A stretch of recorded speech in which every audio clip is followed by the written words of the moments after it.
दोस्तों, गलती का एहसास कहानी के अंतिम भाग में आप सभी का स्वागत है। इतना बोल उसने जल्दी से अपनी आंखों के आए आंसू पोंछ लिए। सुधा नज़रें नीचे किए चुपचाप सब सुनते जा रही थी। उसे पहली बार एहसास हुआ कि कितनी बड़ी गलती हो गई थी उससे।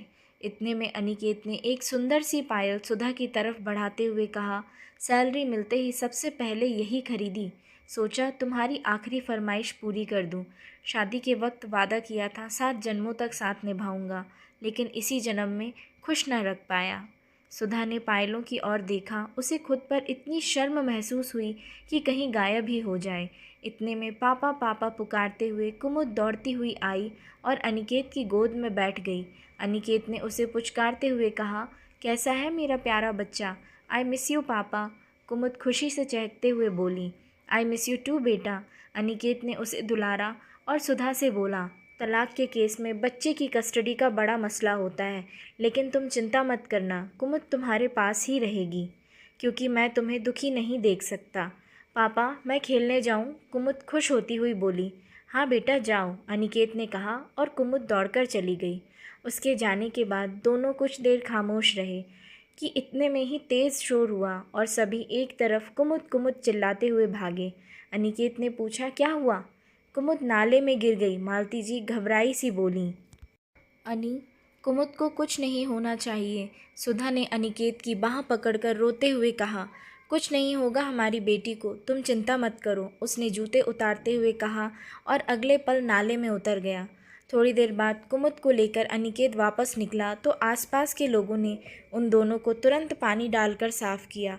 अनिकेत ने कुमुद को गोद में लिया और सुधा की तरफ बढ़ गया और उसे कुमुद को देते हुए बोला, चिंता मत करो कुमुद, एकदम ठीक है।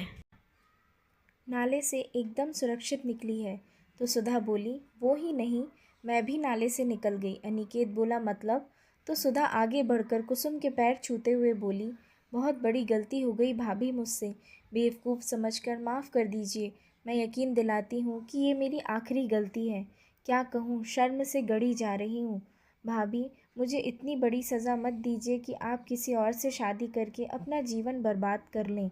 जब आपका खुद का मन हो तब ही शादी करें, और मन ना हो तो कोई ज़रूरत नहीं। मैं सबके साथ मिलकर आपको इतनी खुशियाँ दूंगी कि आप इस घर से जाना ही नहीं चाहेंगी। ये सुनकर कुसुम का कोमल हृदय पिघल गया। वो भाव विभोर होकर बोली, अरे कैसी बात करती हो?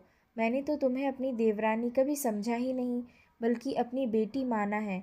इसलिए मेरे मन में तुम्हारे लिए कोई नाराज़गी नहीं। बड़े प्यार से उन्होंने सुधा को उठाते हुए कहा तो सुधा आंसू पोंछते हुए बोली, भाभी वो घर पहले आपका है और हमेशा आपका ही रहेगा, बाद में मेरा। इतना सुनकर कुसुम ने सुधा को अपने गले से लगा लिया। फिर सुधा अनिकेत के पास जाकर बोली, तुमने कुमुद को ही नहीं मुझे भी गंदे नाले सी सोच से बाहर निकाला है। अनिकेत मुझे माफ़ कर पाओगे? तुम्हारे और कुमुद के बिना मेरी ज़िंदगी नरक से कम नहीं।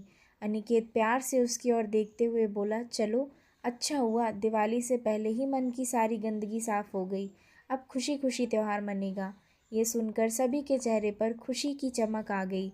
सुधा ने आंखों ही आंखों में अपनी माँ से पूछा तो उन्होंने आश्वस्त किया कि उसका फैसला सही है। अपने माता पिता से इजाज़त लेकर सुधा सभी के साथ गाड़ी में बैठकर अपने ससुराल वापस चली गई। दोस्तों, गलती का एहसास कहानी आपको कैसी लगी हमें कमेंट में ज़रूर बताएं, और आगे भी इसी तरह की इंटरेस्टिंग स्टोरीज सुनने के लिए हमारे चैनल को लाइक, शेयर और सब्सक्राइब करें, और इसके पहले के भागों के लिए डिस्क्रिप्शन बॉक्स चेक करें।